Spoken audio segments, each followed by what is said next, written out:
Hello and welcome to Leonardo's Watchlist. Today I review the latest generation of the most popular watch from my favorite micro brand, the Lorier Neptune Series 3.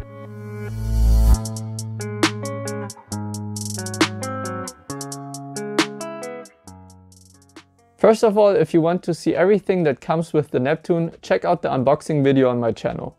So as most of you probably know, Lorier is a New York-based micro brand founded by a couple that made it their goal to create vintage-inspired watches that are easily attainable compared to the watches they got their inspiration from.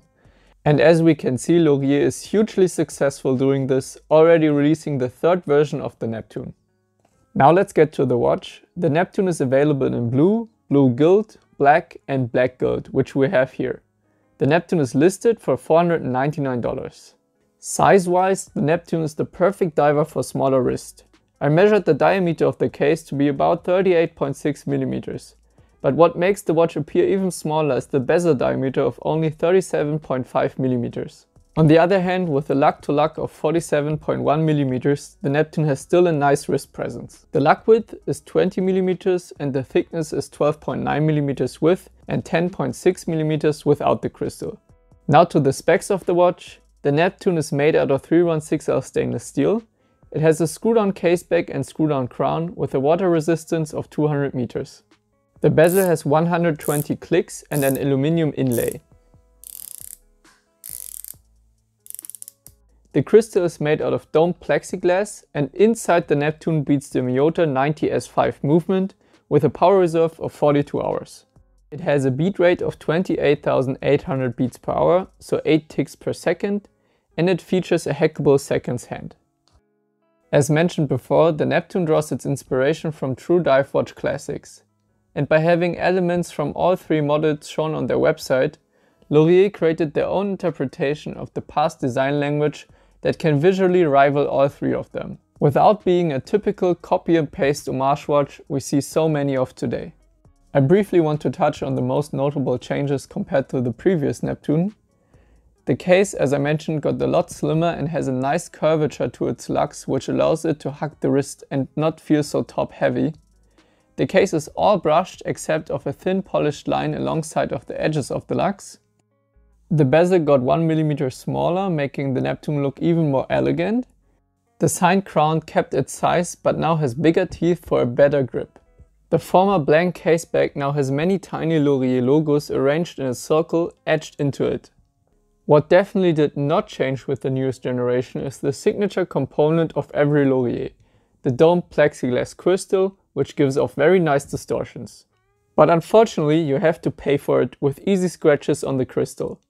Although I handled the watch with great care, I already managed to get a scratch on the glass, and yes, you can buff them out with polywatch, but from now and then you will notice a scratch on your crystal, which would definitely not happen with sapphire.